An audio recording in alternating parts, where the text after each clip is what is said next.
बार बार। बस 1 minute wait करो, मैं ब्लॉक ही कर दे रहा हूँ सबको। लो, मीटिंग में से बाहर मत निकल भाई यार। हो गया। अब कोई नहीं निकाल पाएगा, करो, ज्वाइन कर लो। ठीक हो गया? हाँ सर, अब तो यस। वापस आ गया। यस सर, बाहर निकाल दिया था किसी का अब नहीं मस्ती आ निकाल रही है। पाएगा। शरारत करते हैं बच्चे। चलो ठीक है, तो हम लोग अब डिस्कस करते हैं टॉपिक अपना आगे वाली, माइकलसन इंटरफेरोमीटर। तो सभी लोग ओपन करें वी लैब। ठीक है, वर्चुअल लैब ओपन करिए। उसमें आप फिजिकल साइंस पे जाएंगे। फिजिकल साइंस में देखिए आपका स्क्रीन पे आ रहा होगा लेजर ऑप्टिक्स वर्चुअल लैब। तो laser optics virtual lab click कर दें, ओपन करिए सब लोग। हो रहा है सबका ओपन? यस और नो? यस स्टूडेंट्स बोलिए। Yes sir. ठीक है, तो अब आपको इसमें कहाँ पे जाना है? देखिए थर्ड वाली जो लिंक है, virtual laser optics virtual lab में माइकलसन इंटरफेरोमीटर पे जाना है आपको। Michelson interferometer wavelength of laser beam, इसको क्लिक कर दीजिए। ठीक है, तो माइकलसन इंटरफेरोमीटर का एक्सपेरिमेंट अब निकालता हूं मैं मैनुअल से। तो हम लोग बात करते हैं। So experiment 2 is to determine the wavelength of laser using the Michelson interferometer. तो ये लिख लीजिए, एक लाइन लिख लीजिए सब लोग। ऑब्जेक्ट, आज का ऑब्जेक्ट, सेकेंड एक्सपेरिमेंट का ऑब्जेक्ट क्या है? Determine the wavelength of laser using Michelson interferometer. Clear हो रहा है? यस और नो? Yes sir. ठीक, अब इसमें जो इंस्ट्रूमेंट अपने को रिक्वायरमेंट है वो क्या है? लेजर सोडियम लाइट चाहिए, एक लाइट सोर्स चाहिए, मतलब लेजर भी लेजर लाइट चाहिए, माइकलसन इंटरफेरोमीटर किट चाहिए, ऑप्टिकल बेंच चाहिए और मीटर स्केल चाहिए। ये 4 चीजें अपनी रिक्वायरमेंट है। ओके, अब इसका हम इंस्ट्रूमेंट का सेटअप पे आते हैं। तो ये हमने ऑलरेडी क्लास में बात कर लिया। तो कोई भी एक बच्चा बता दें, एक्सप्लेन करें। मैं चाहता हूं आप लोग बोलना सीख जाएं ताकि आपको टॉपिक और परफेक्ट समझ में आ जाए।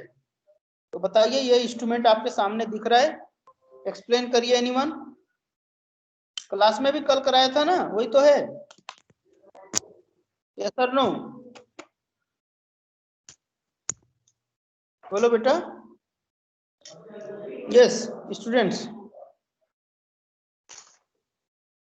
बोलिए, कौन बताएगा? आयुष बोहरा, आयुष बोहरा बता रहे हैं।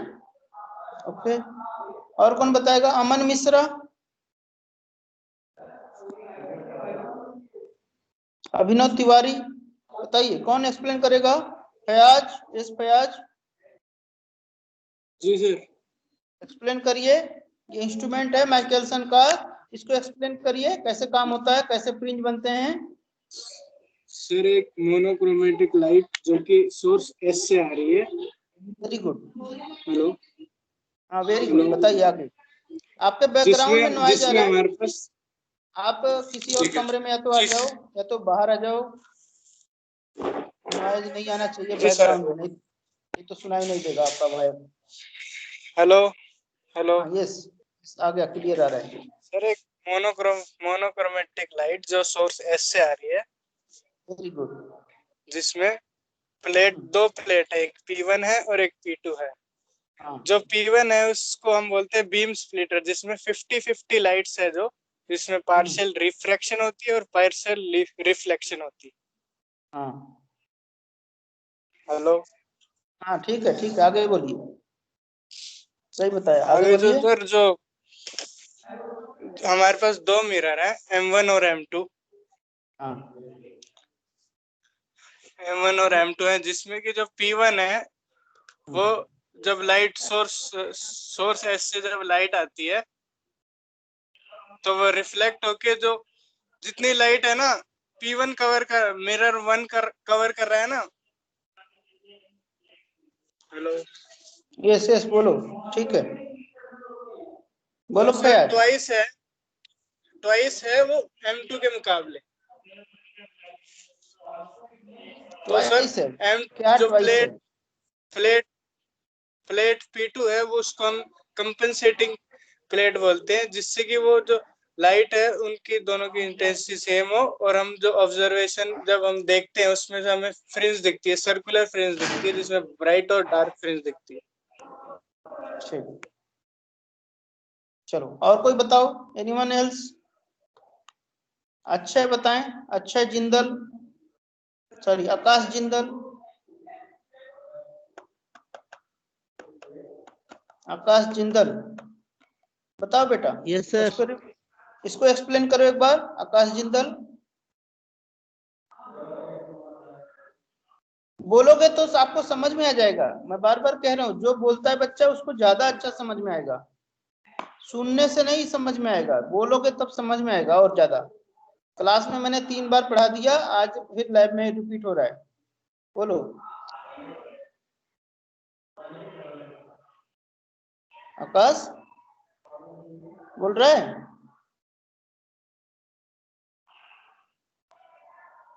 हेलो आकाश? यस सर, किसी और से पूछ लो सर। ओके कोई नहीं।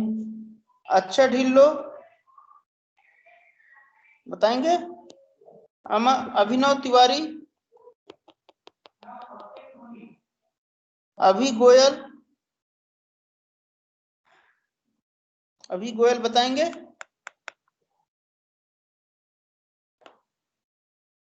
और कोई ट्राई करेगा? देवेंद्र, देवेंद्र बता सकते हैं? यस देवेंद्र।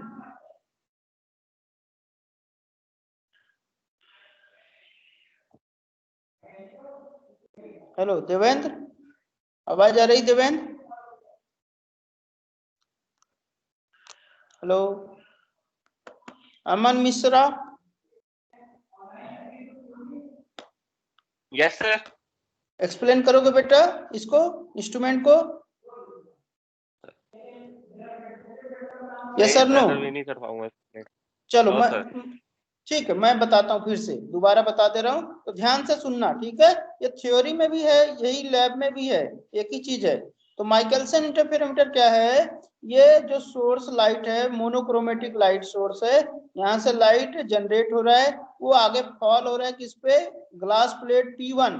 P1 जो ये पहला ग्लास प्लेट है, इसके बैक साइड में कोटिंग किया गया है बी 50% सिल्वर। तो 50% बैक साइड कोटिंग से क्या हो रहा है? 50% लाइट जो है रिफ्लेक्ट हो जाता है टुवर्ड ये वाली मिरर। अब देखो ये लैब में हमने मिरर का नाम चेंज कर दिया M1 M2, तो कंफ्यूज मत होना, ओके? सो नाम से कोई फर्क नहीं पड़ता, अपने को कौन सा मिरर है ये आपको ध्यान रखना है बस, ओके? और आप लोगों को अब देखिए आज वाले डायग्राम, इस डायग्राम में हमने ग्रीन और रेड लाइट भी नहीं बनाया, तो आपको कैसे मैंने कल बताया था कि आपको ये वाली ग्रीन लाइट दिखाया था और ये रेड लाइट दिखाया था, तो कोई जरूरी नहीं कि आपको रेड और ग्रीन लाइट से नाम से बोले, आप ये बोले reflected light, are means reflected light. तो जो 50% स्प्लिटर है, बीम स्प्लिटर, 50% लाइट आपका रिफ्लेक्ट हो गया टुवर्ड ये वर्टिकल मिरर के तरफ, वर्टिकल मिरर इसको बोलते हैं, M2 नाम दिया। क्लास वाले में आपने M1 लिखा है, तो दूसरे नाम से भी कंफ्यूज मत होना, M1 और M2 से, ओके? तो एक मिरर है M2, इससे आपका रिफ्लेक्टेड बीम क्या हो रहा है? फ्रंट कोटेड है, मिरर जो है फ्रंट कोटेड है 100% सिल्वर, तो पूरी लाइट जिधर आया मिरर M2 के तरफ वो रिफ्लेक्ट बैक हो गया, और इस बीम स्प्लिटर से दोबारा पास होते हुए हमारी आंख के तरफ आ गया, आई ऑब्जर्वेशन पे। इसी तरह 50% लाइट आपका ट्रांसमिट हो गया टुवर्ड मिरर M1, तो मिरर M1 से ये रिफ्लेक्ट होके आया और बीम स्प्लिटर से फिर से रिफ्लेक्ट होके हमारी आई की तरफ आ गया। तो एक लाइट जो है रिफ्लेक्टेड लाइट आया था और एक लाइट ट्रांसमिटेड लाइट आया था। तो रिफ्लेक्टेड लाइट और ट्रांसमिटेड लाइट, दो लाइट आपस में क्या हो गया? कोहेरेंट हो गया। कोहेरेंट का क्या प्रॉपर्टी है बताइए, एनीवन? बोलो बेटा फटाफट बोलो, कोहेरेंट, कोहेरेंट सोर्स क्या होता है? बोलो। Single source monochromatic light having same phase difference, nearly same amplitude, same frequency. Very good, clear? तो अपना जो है सोर्स क्या था? मोनोक्रोमेटिक लाइट था, इसी सिंगल सोर्स से मोनोक्रोमेटिक लाइट रेडिएट हुआ, इसका 50% रिफ्लेक्ट हो गया और 50% ट्रांसमिट हो गया, तो एम्पलीट्यूड 50-50% बढ़ गया है, तो वही दोनों वापस आ गए 50-50%, तो एम्पलीट्यूड नियरली सेम हो गया। दोनों एक ही सोर्स से आए तो फ्रीक्वेंसी सेम है, और दोनों के बीच में फेज डिफरेंस कांस्टेंट है, क्योंकि मिरर M1 और M2 फिक्स पोजीशन पे है। फाइन, इसकी वजह से आपका फेज दोनों में कांस्टेंट हो गया विथ रिस्पेक्ट टू टाइम। तो इस तरह से हमारा जो आई पे ऑब्जर्वेशन स्क्रीन पे जो रे आया, लाइट रे आया, वो रिफ्लेक्टेड लाइट और ट्रांसमिटेड लाइट दोनों आपस में कोहेरेंट हो गया, और कोहेरेंट होने की वजह से और सेम डायरेक्शन मूव हो रहा है ऑब्जर्वेशन स्क्रीन की तरफ, तो हमारा क्या हो गया, इंटरफेरेंस पैटर्न बन गया। अब इंटरफेरेंस पैटर्न जब बनता है तो अपने को मिनिमा और मैक्सिमा मिलता है। तो जहां पे मिनिमा होगा वहां पे डार्क फ्रिंज बनेगा, और जहां पे मैक्सिमा होगा वहां ब्राइट फ्रिंज बनेगा। तो इस तरह से हमें सर्कुलर फ्रिंज मिलेगा। सर्कुलर क्यों मिल रहा है? क्योंकि हमारा मिरर M1 और mirror M2 perpendicular to each other है। Yes Abhinav, any question? Sir बच्चे आए उनको ले लो। कोई लॉबी में बैठ। मैं ले लिया। Yes, okay. So mirror sir M1 lobby और में बच्चे हैं उनको ले लो। आ गया। मिरर M1 और मिरर M2 आपस में परपेंडिकुलर है। तो परपेंडिकुलर होने की वजह से जब हम आई के तरफ से देखते हैं, ये ऑब्जर्वेशन स्क्रीन में हम आई से देख रहे हैं, आंख से देख रहे हैं, तो हमें ऐसा लग रहा है कि रिफ्लेक्टेड लाइट तो M2 से आ रहा है, लेकिन जो ट्रांसमिटेड लाइट आया था वो M1 ये नहीं दिखता है। अपने को M1 की यहाँ पे वर्चुअल इमेज आ जाएगा। समझ में आ गया ना? वर्चुअल इमेज याद आ रहा है? क्लास में कल भी रिपीट किया था। यस और नो? Yes sir. बोलो बेटा। ठीक है, तो M1 की वर्चुअल इमेज हमारी ऐसा लगेगा कि जो ट्रांसमिटेड लाइट है वो M1 की वर्चुअल इमेज से हमें रिफ्लेक्ट होकर लाइट आ रहा है। तो इस तरह से M1 और M2 यहाँ पे आपस में जो M1 का वर्चुअल इमेज होगा वो M2 से पैरेलल में होगा। पैरेलल होने की वजह से अपने को सर्कुलर रिंग मिलता है। समझ में आ गया? यस और नो? बोलिए। क्लियर?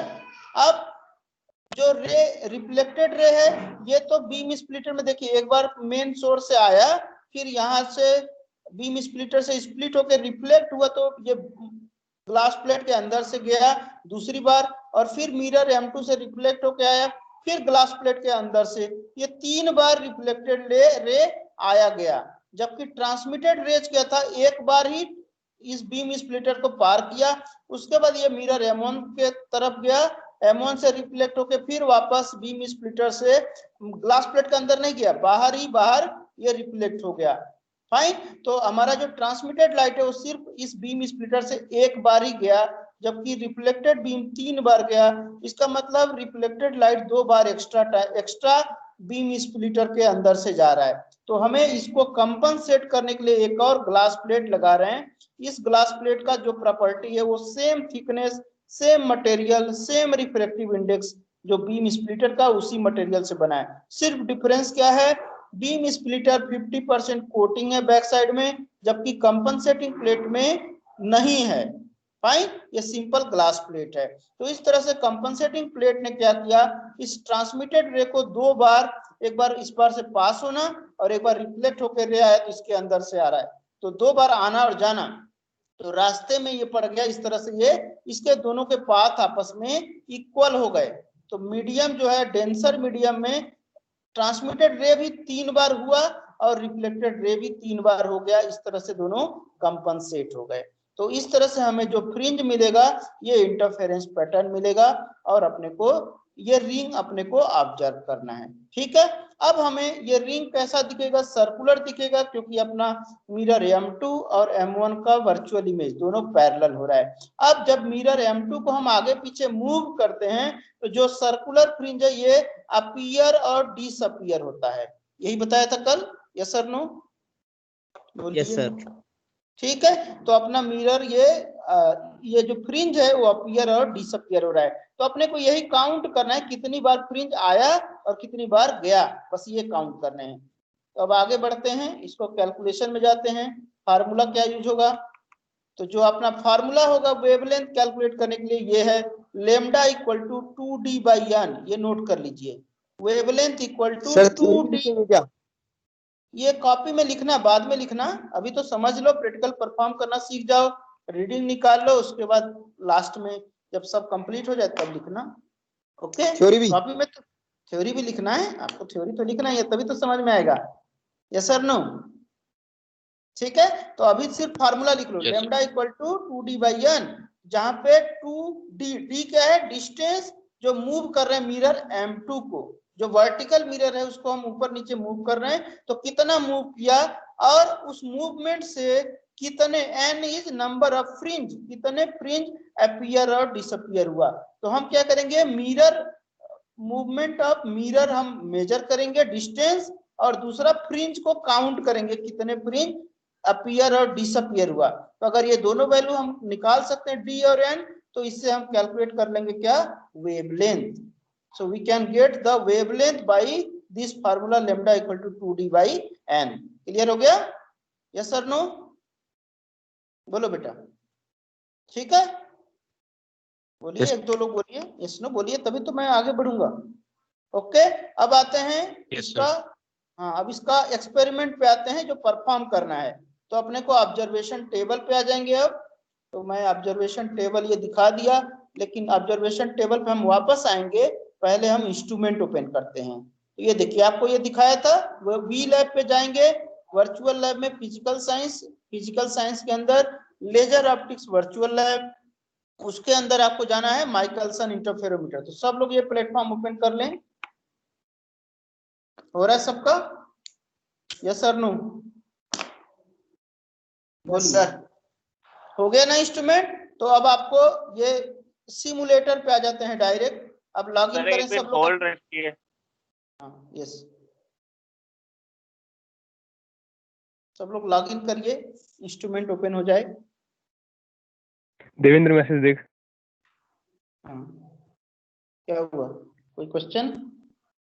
ये देखो इंस्ट्रूमेंट आ जाएगा ऐसा। तो सब लोग अपने अपने मोबाइल या लैपटॉप जहां पे भी काम कर रहे हैं, ये इंस्ट्रूमेंट निकाल लीजिए। तो आपको ये इंस्ट्रूमेंट दिख जाना चाहिए। बोलिए, आ रहा है सबका? Yes sir no? नहीं आ रहा सर, रुको। किस चीज पे जाना है? वी लैब, आपको लिंक पीछे भी पहले लास्ट टाइम भी बताया था। वर्चुअल लैब पे जाएंगे, वर्चुअल लैब पे फिजिकल साइंस, फिजिकल साइंस में laser optics virtual lab, laser optics virtual lab पे Michelson interferometer wavelength of light. ये देखो ये आ जाएगा आपका प्लेटफॉर्म, अमृता यूनिवर्सिटी का Michelson interferometer wavelength of laser beam. ये आपका सेकेंड एक्सपेरिमेंट है जो आज परफॉर्म करने जा रहे हैं। ओके, फटाफट करिए, अपने को 10 मिनट में कंप्लीट करना है ये लैब, ज्यादा टाइम नहीं लगाना है। बहुत इजी एग्जांपल एक्सपेरिमेंट है, परफॉर्म करना आपको सीख जाएंगे फटाफट। हो रहा है? ओपन हो रहा है कि नहीं? बोलिए यस सर नो? हो रहा है सर, हो गया।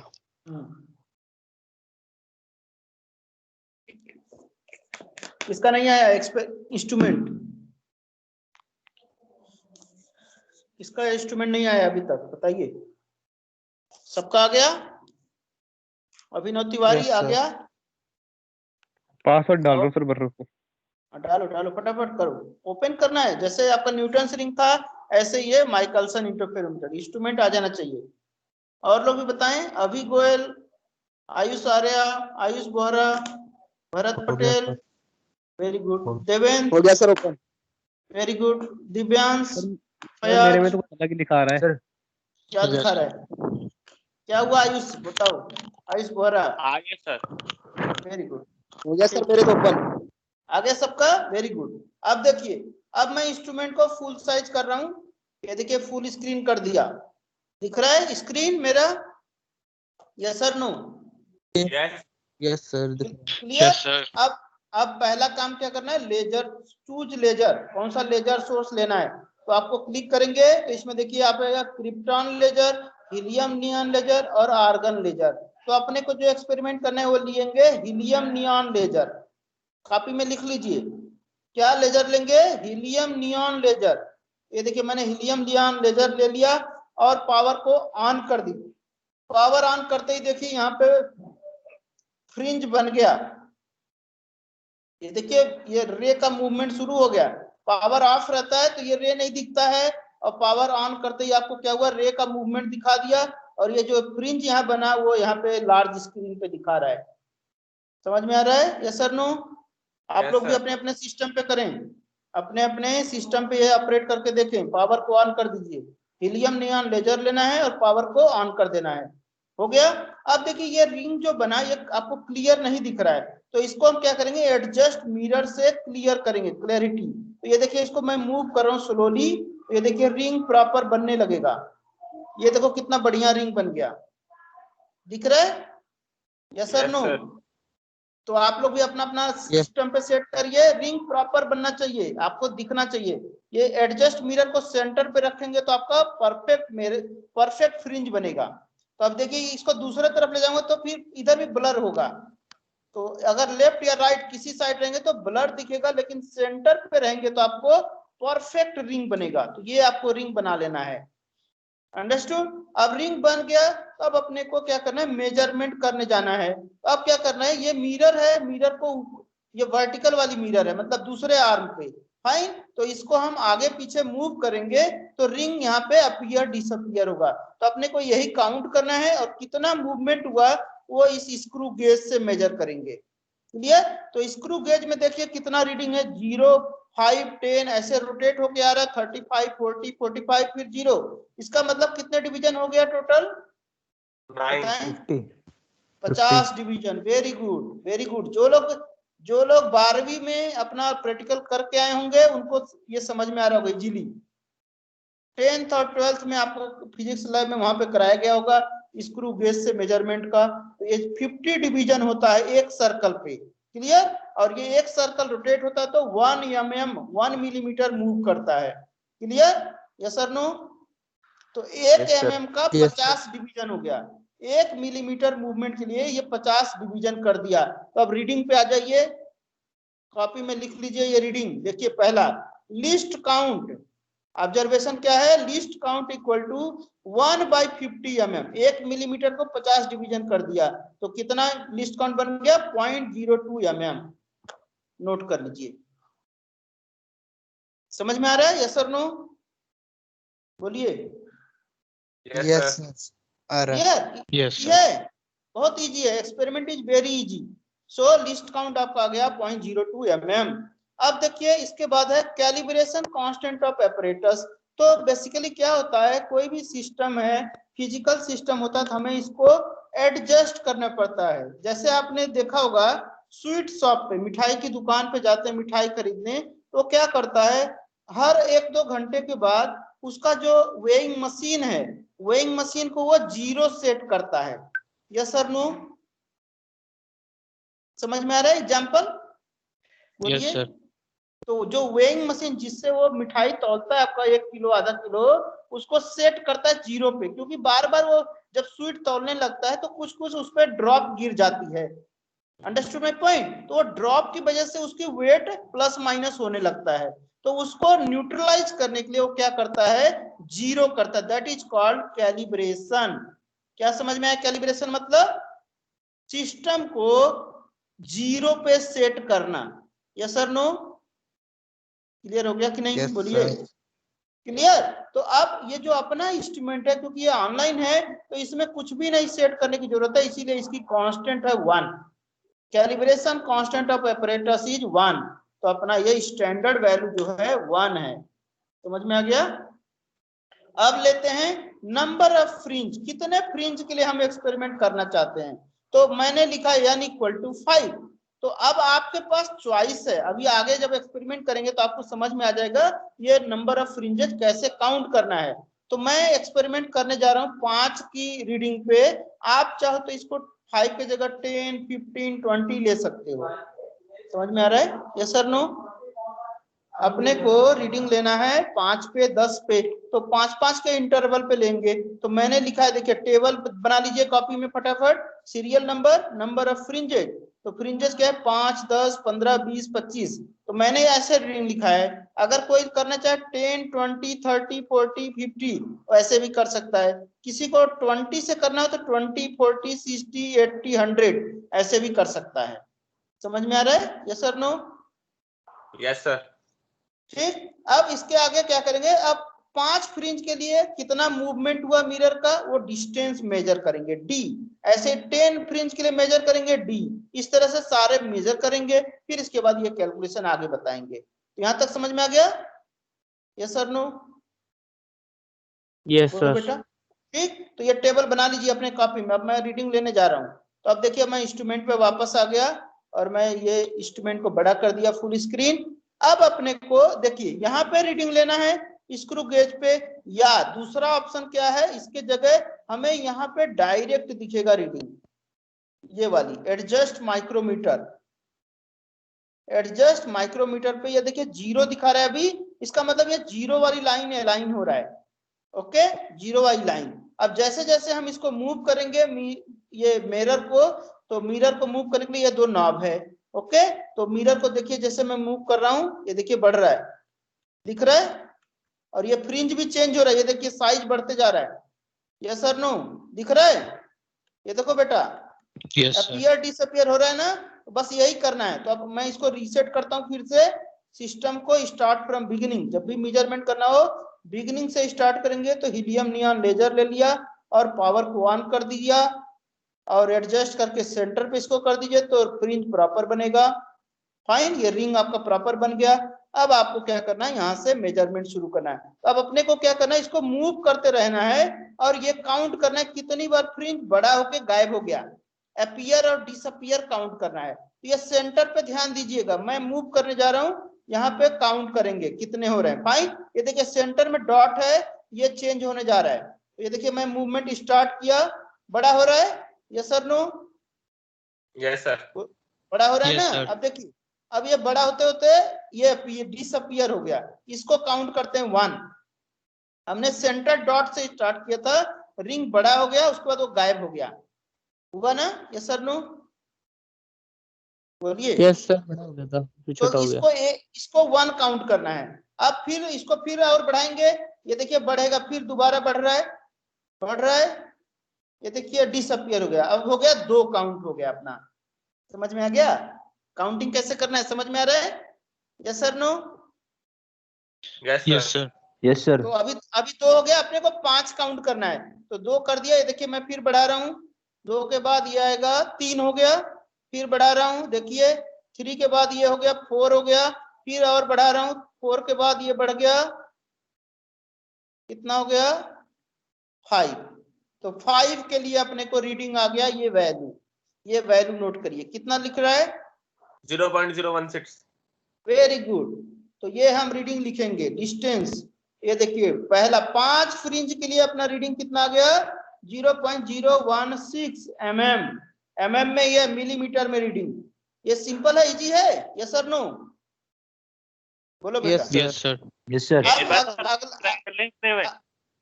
क्या हुआ?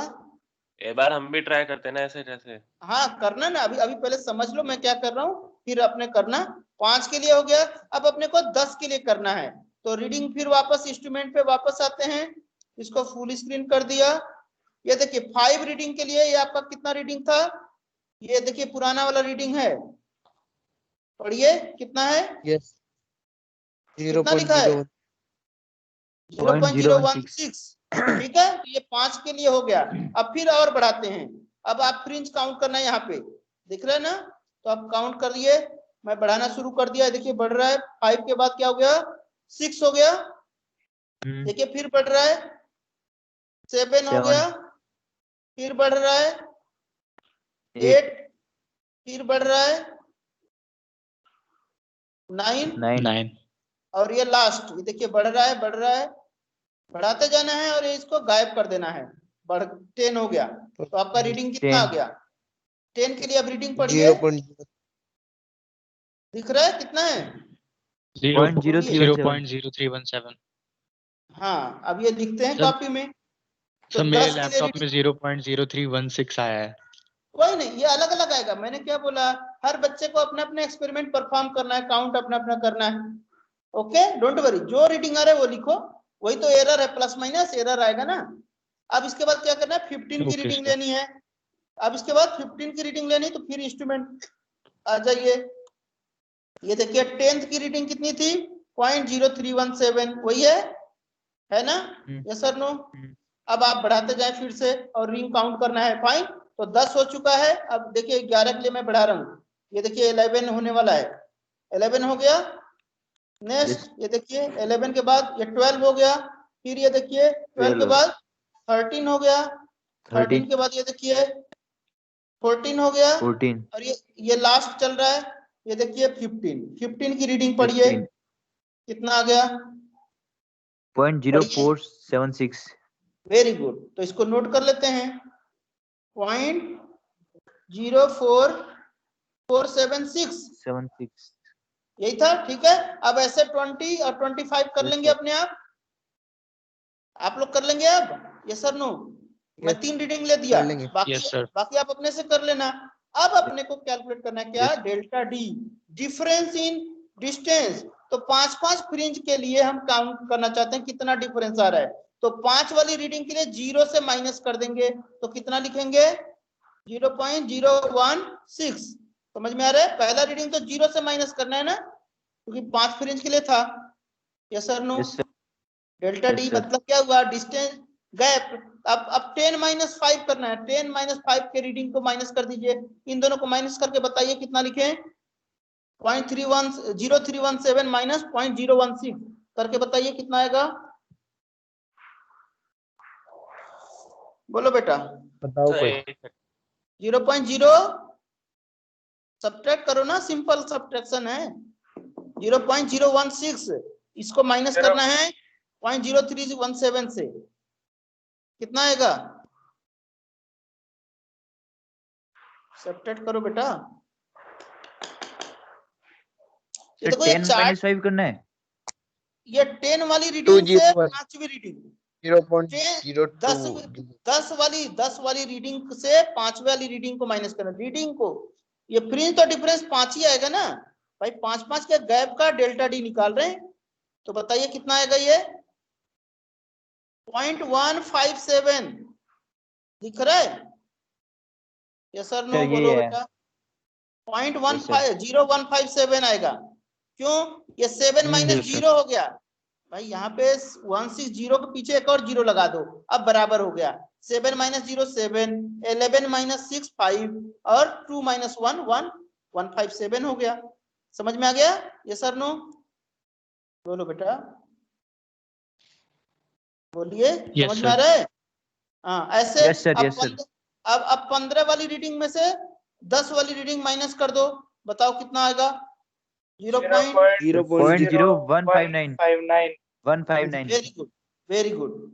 अब ऐसे आप कैलकुलेट कर लोगे, और रीडिंग आप कैलकुलेट कर लोगे ना, तो आप क्या करना है? ये सारे रीडिंग जो 5 रीडिंग आ जाएगा, इसका एवरेज लेना है। पूरे का क्या लेना है? Average, mean value. Mean value last time भी किया था ना, mean value. Yes sir no? हाँ सर। पांचों रीडिंग ऐड करके 5 से डिवाइड कर देना, तो एवरेज वैल्यू आ जाएगा। आ जाएगा? Yes sir no? Yes sir. तो वो मीन वैल्यू हम आगे यूज करेंगे। तो ये देखो आगे का कैलकुलेशन क्या है, ये देखो कैलकुलेशन में आ गए। तो distance move for n fringe, 5 fringe के लिए डेल्टा डी एवरेज कैलकुलेट करेंगे, तो 0.0159। मेरा ये पिछले एक्सपेरिमेंट का है, तो ये हमने लिया है। आपका जितना भी आए वो वैल्यू लिखना। कर लोगे?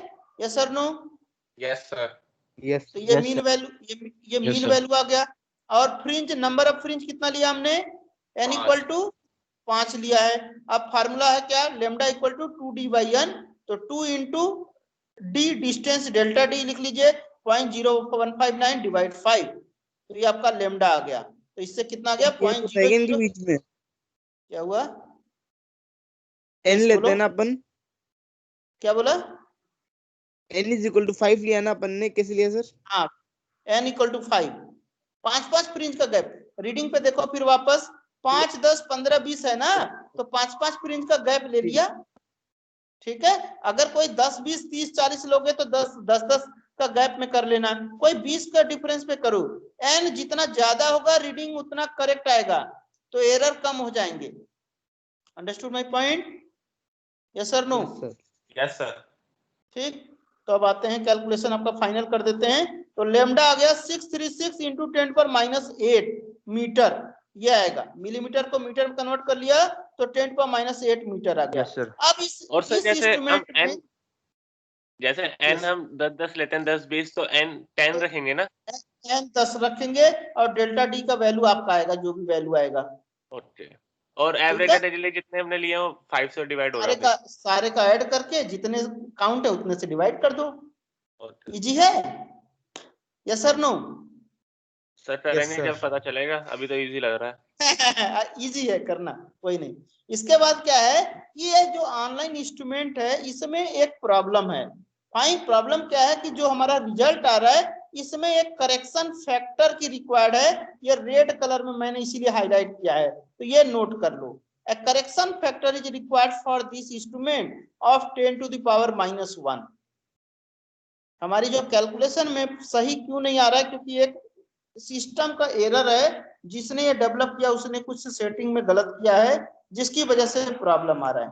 ओके, तो अपने को क्या करना है, 10 - 1 से मल्टीप्लाई कर देना इसको, मतलब पावर -1 ऐड कर देना है।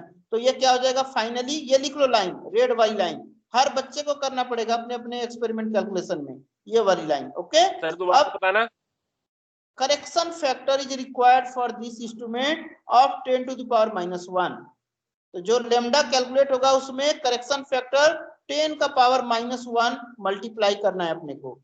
ओके, तो पावर -1 एक और ऐड हो जाएगा, तो इस तरह से आएगा 636 × 10⁻⁹ जो कि 636 नैनोमीटर हो जाएगा आंसर। समझ में आ गया? Yes sir no? Yes sir आ गया। Yes, अब देखिए, अब ये 636 नैनोमीटर क्या है, मीजर्ड वैल्यू हमने कैलकुलेट किया। अब अपने को स्टैंडर्ड वैल्यू भी पता करना है, तो इंस्ट्रूमेंट पे वापस आएंगे। ये देखिए मैं इंस्ट्रूमेंट पे आ गया और यहाँ पे नीचे दिया है शो रिजल्ट, दिख रहा है? Yes sir no? दिख रहा है शो रिजल्ट? तो इसको क्लिक कर दो, इसको क्लिक कर दो तो देखो वेवलेंथ ऑफ सोर्स दिखाएगा 632 नैनोमीटर। तो जो अपना हीलियम नियॉन लेजर है इसका जो स्टैंडर्ड वैल्यू वेवलेंथ है वो है 632 नैनोमीटर। तो स्टैंडर्ड वैल्यू यहां से लिखना है। Yes sir no? Clear? Yes sir. अब ये 632 नैनोमीटर हम यहाँ पे लिखेंगे standard value of helium neon laser. ये देखो ये लाइन, तो स्टैंडर्ड वैल्यू ये आ गया, मेजर्ड वैल्यू ये आ गया। इससे हम परसेंट एरर निकाल लेंगे पिछले एक्सपेरिमेंट की तरह, standard value minus measured value by standard value into 100। तो इससे आपका स्टैंडर्ड वैल्यू तो सेम ही रहेगी ना हमेशा ही। हाँ, वो नहीं, वो आप निकालना ना, आपके इंस्ट्रूमेंट पे क्लिक करोगे शो रिजल्ट, वहां पे दिखाएगा कितना आ रहा है। फाइन, तो उसको यूज करना और इसके बाद आप परसेंट एरर निकाल लोगे तो आपका फाइनल हो गया। तो आपको दो चीजें मुझे बताना है व्हाट्सएप पे सब लोग को, अपना वेवलेंथ और एरर। क्लियर? और इस एक्सपेरिमेंट में 1% से कम एरर आएगा सबका। क्लियर? तो आपका एरर जो है 1% से कम आना चाहिए, उससे ज्यादा आएगा तो गलत है रीडिंग, तो ध्यान रखना। तो आप एक काम करो, मैं ये रिजल्ट वाला पार्ट का इसको स्नैपशॉट ले लो, इसको स्क्रीनशॉट ले लो, ताकि आपको ये याद रहे कैसे कैलकुलेट कर रहे हैं और करेक्शन फैक्टर की क्या रिक्वायरमेंट है। तो अपने पास स्क्रीनशॉट ले लो और ये एक्सपेरिमेंट आपका इस तरह से परफॉर्म करना और कंप्लीट करके रीडिंग चेक करवा लेना। रीडिंग कंप्लीट चेक हो जाए तब आप कॉपी में लिख के नेक्स्ट वीक से पहले सबमिट कर देना। सर ये बात पीडीएफ शेयर कर दो ना, इससे अच्छा। तो बेटा पीडीएफ में ये कैलकुलेशन नहीं है, पीडीएफ में ऑलरेडी सारी चीजें होती है, ब्लैंक होती है, फार्मूला दिया रहता है। ये करेक्शन फैक्टर ये सब चीजें पीडीएफ में नहीं लिखते हैं हम लोग, क्योंकि पीडीएफ में जो है वो कभी फिजिकल लैब जब होगा तो वहां पे करेक्शन फैक्टर नहीं है। समझ में आ रहा है? ठीक है सर, एक बार ऊपर ऑब्जेक्टिव कहाँ से लिखेंगे? क्या बोला? ऑब्जेक्टिव वगैरह ऊपर करना, सब चीज लैब मैनुअल में। लैब मैनुअल आपके पास ऑलरेडी आपके ग्रुप F1 बैच में लैब मैनुअल अपलोडेड है फाइल, उसको डाउनलोड कर लेना। सर एक बार थोड़ा ऊपर करना है इसको। और लैब मैनुअल में आपको एक्सपेरिमेंट 2 एक्सपेरिमेंट 3 पे मिलेगा, तो कंफ्यूज मत होना। एक्सपेरिमेंट 3 पे देखना, माइकलसन इंटरफेरोमीटर, वो एक्सपेरिमेंट है ये। तो ये एक स्क्रीनशॉट इसका ले लो, एक दूसरा स्क्रीनशॉट आपको मैं दूसरा दिखा दे रहा हूं, इसका ले लो, ये दूसरा स्क्रीनशॉट ले लो। ले लिया सबने? Yes sir no? Yes sir. Yes sir. ये दूसरा स्क्रीनशॉट ले लो। इसी तरह से करना है। अब मैंने 5, 10, 15 किया है, आप हर बच्चे 5, 10, 15 मत करना, कोई 10, 20, कोई 10, 20, 30, 40 ऐसे कर, कोई 20, 40 60 80 100 करके करना। सर कोई मैथ्स 15 नोटिफिकेशन आने लग गई। सर मैथ की क्लास चालू हो गई। यस यस मैं छोड़ दे रहा हूँ, बस कंप्लीट हो गया आपका। तो ये दो अटेंडेंस ले चीजें, लो सर अब। अटेंडेंस हो Attendance बोलो जाएगा, सर हमारी। अटेंडेंस हो जाएगा, डोंट वरी। नहीं नहीं सर, फोन आ जाता है फिर कम होती है तो। हाँ ये तो अटेंडेंस कम है, खा जाता है। आएगा ना, आप अगर प्रेजेंट नहीं रहोगे तो आएगा ही फोन। अरे सर प्रेजेंट डाउनलोड होते हैं, जब भी एब्सेंट लग जाती है ना कई बार। नहीं नहीं ऐसा नहीं होता है, आप रहोगे तो क्यों एब्सेंट करेंगे, हमारी आपसे दुश्मनी है, नहीं है ना? नहीं नहीं सर, मैथ्स वाले सर से सबकी दुश्मनी है। नहीं